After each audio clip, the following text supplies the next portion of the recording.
හවස හිමින් හිමින් ගම්මානය මත වැතිරෙනවා.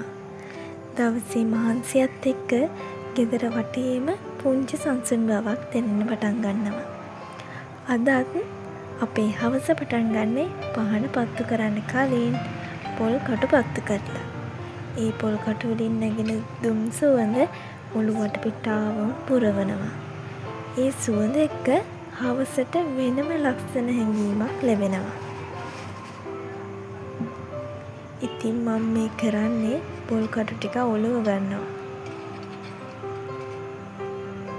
මේ කාලේ ඩෙංගු රෝගය බොහෝසේ ගොඩාක් ප්‍රදේශවලට පැතිරිලා තියෙනවා. ඉතින් හවසට එන මදුරුවන් අඩු කරගන්න පුංචි උත්සාහයක් විදිහට මේ පොල් කටුදුම පාවිච්චි කරනවා. මතක තියාගන්න ඩෙංගු මර්ධනයට මේ වගේ දේවල් විතරක් ප්‍රමාණවත් නැහැ. ගෙවත්තේ වතුර එකතු වෙන තැන් ඉවත් කරලා අවට පිරිසිදුව තබා ගැනීම තමයි අනිවාර්ය වෙන්නේ. ඉතින් දැන් මගේ පොල් කටු අඟුරු කබලත් පත්තු වෙලා ඉවරයි. දැන් මං හදන්නේ පහන පත්තු කරලා මුළු ගෙදරටම දුම් අල්ලන්න.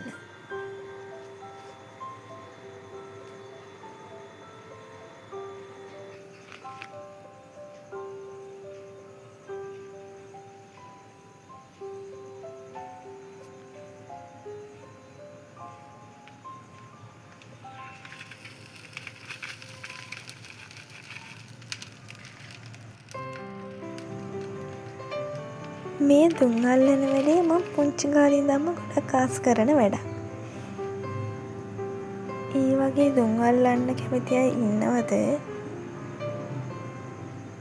මුළු ගේ පුරාම දුම් වලින් වැහිලා ඒ දුම් සුවඳත් එක්ක අමුතුම ලෝකයකට යනවා වගේ.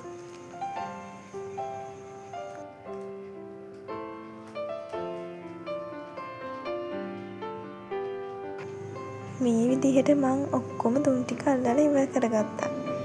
ඊට පස්සේ පාර දිහා පොඩ්ඩක් වෙලා ඉඳගෙන බලාගෙන හිටියා.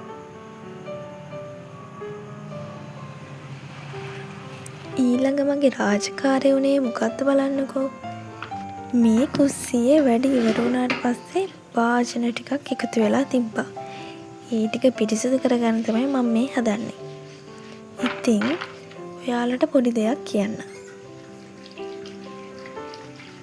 කුස්සියේ වැඩ ඉවර වුණාන් පස්සේ වාජන ගොඩ ගහලා තියාගන්න එපා. පුළුවන් නම් ඉක්මනට හොදලා ඒක ඉවරයක් කරගන්න. ඒකෙන් ගඳ ගහනවා, ඒ වගේම බැක්ටීරියා, කෘමීන්, ඒ වගේ දේවල් සත්තු එකතු වෙන හින්දා ඒ දේවල් අපිට අඩු කරගන්න පුළුවන්. එවල වැඩ ටික එවලම ඒ වාජන ටික හොදලා ඉවරයක් කරගත්තාම. ඒ වුණාට මටත් අද පොඩි කාර්යබහුල වැඩක් යෙදුනේ හින්දා ඒ වැඩේ පොඩ්ඩක් අතපසු වුණා. ඉතින් මම මේ රෑ තමයි ඒ දවල් තිබ්බ වාජන ටික සෝදලා තියාගන්න හදන්නේ.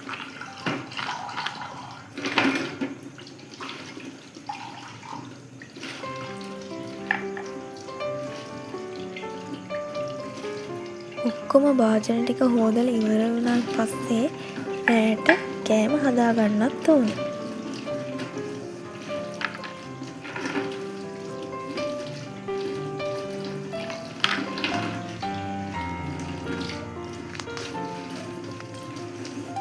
දැන් නම් ටික ටික වැඩ ටික ඉවරයි.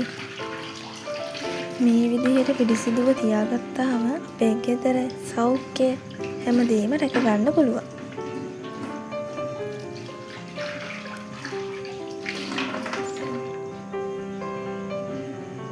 ඒ වගේම පිරිසිදු කුස්සියක් තමයි රසවත් කෑමක ආරම්භය.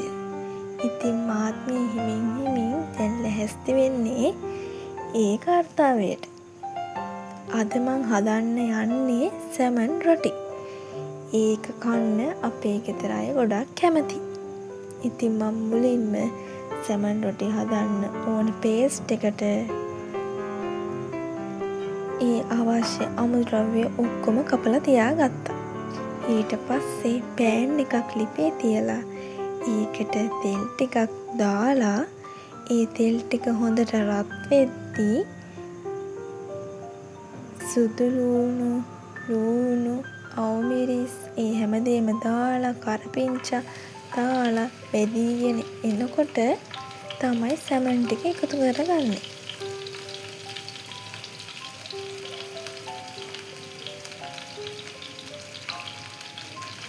මේ විදිහට බෙදීගෙන එනකොට අපි කුරුඳු පොතු කෑල්ලුත් දාන්න ඕනේ. එතකොට මාරම සුවඳක් එනවා. ඒ වගේම රසයි.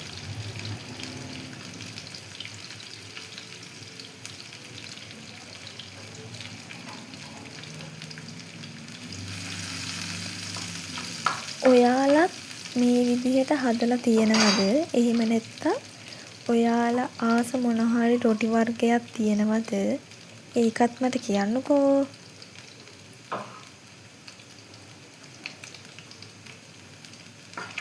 රැකියාවක් කරන කාන්තාවන්ට තියෙන ලොකුම ප්‍රශ්නයක් තමයි වෙලාව අඩුකම. ඉතින් ඒ අයට මේ වගේ රොටි හදලා ලන්ච් ෂීට් එක කවර් කරලා පෙට්ටියකට හරි මොකකට හරි දාලා ඩීප් එකේ දාලා තිබ්බහම ඒකේ කූල් එක පොඩ්ඩක් යවලා හත් කරලා ගන්න පුළුවන්. ඒ කියන්නේ අපිට පුච්චලා ගන්න පුළුවන්. එතකොට උදේට හරි රැයට හරි මේ කෑම එක අපිට ගන්න පුළුවන්. අපිට වැඩිපුර වෙලාවක් යනවනේ මේකේ ඩෝ එක හදාගන්න. ඒ කියන්නේ රොටිය හදාගන්න, පිටි අනන්න ඕනේ, පොල් ගාන්න ඕනේ. ඒ වගේ ඒවට ගොඩක් වෙලාවක් යනවා. ඒ වෙලාවෙ ඉතුරු කරගන්න පුළුවන් අපිට මේ විදිහට හදලා තියාගත්තොත්. මම කියන්නේ කාර්යබහුල කාන්තාවකට. ඉතින් මම මේ විදිහට සැමන් ටිකත් එකතු කරලා පේස්ට් එක හදාගෙන ඉවර වෙන්නත් ළඟයි. ලුණු, කෑලි මිරිස්, ගම්මිරිස් රසබදම අනුව අපි ඒ දේවල් දාගන්න ඕනේ.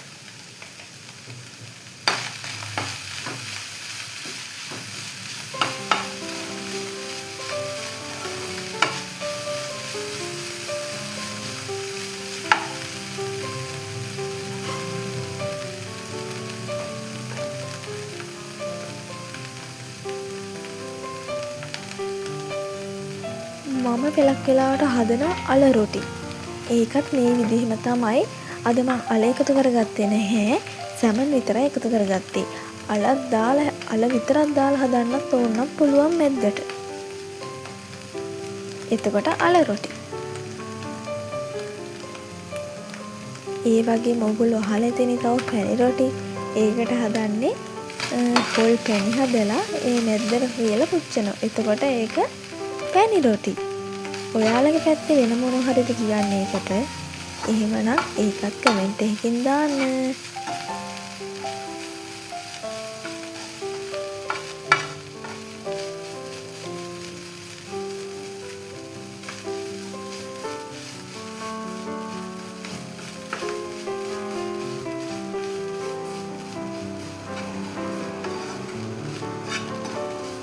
දැන් නම් අවසන් වෙන්න ළඟයි. මේ තියෙන්නේ මං හදාගත්තු මිශ්‍රණය. දැන් අපි පොල් ටික ගාගෙන පිටි මිශ්‍රණේ ඒ කියන්නේ රොටිය හදාගන්න ඒ වැඩ ටික කරගමු. මම දැන් මේ පිටි මිශ්‍රණයට ලුණු දාලා පොල් ටිකත් එකතු කරලා රොටිය අනාගන්න තමයි හදන්නේ. වතුර ටික දාලා අපේ ඇලෙන යාන්තමට ඇලෙන පදම වෙනකොට ඔයගොල්ලෝ දන්නවනේ රොටි හදන විදිය. ඒ විදිහට මේක අනා ගන්නවා. මේ රොටි ටික අනන ගමන් මම පොඩි දෙයක් කියන්නද? ඕගොල්ලොන්ට දැන් කෑම හදනකොට අපි දැන් සැලසුම් කරලා තියාගත්තේ නැති වුණොත් අද මොනවද කන්නේ ඒ වගේ හිත ඉන්න වෙනවනේ. වෙලාවත් යනවනේ. ඒ වගේ වෙලාවට පොඩි දෙයක් මං කියන්නම්. ඒ කියන්නේ අපි කලින් දවසේ රෑ හරි උදේට හදන සැලසුම් කරලා තියාගත්තාම ඒක අපිට උදේට ලේසි. නැත්තම් උදේට වෙනම වෙලාවක් යනවා මේ දේවල් කරගන්න. දැන් මං කතාවෙන් රොටි ටික හදලා ඉවරයි.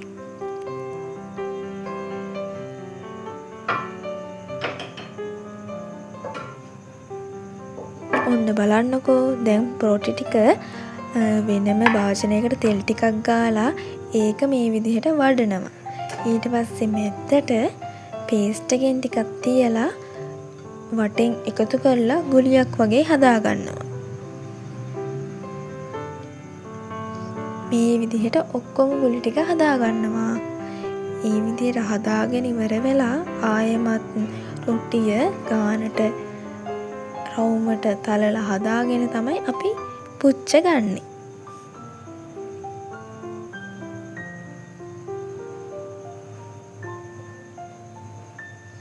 ඔයාලත් මේ විදිහට හදලා බලන්නකෝ, මාරම රහයි.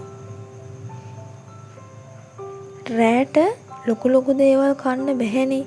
බෑ වගේ විතරක් නෙමෙයි බඩටත් සැහැල්ලුයි. මේ වගේ පොඩි දෙයක් කාලා නිදාගත්තාම හොඳට නිින්දත් යනවා.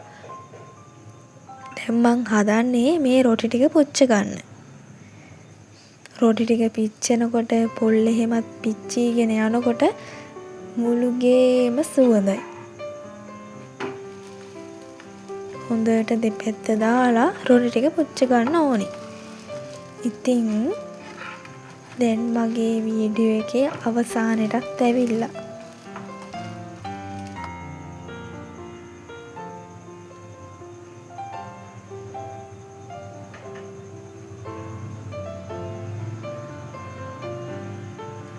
එහෙනම් ඕගොල්ලොත් මේ විදියට හදලා කාලා බලන්නකෝ. මම එහෙනම් අදට ගිහිල්ලා එන්නම්.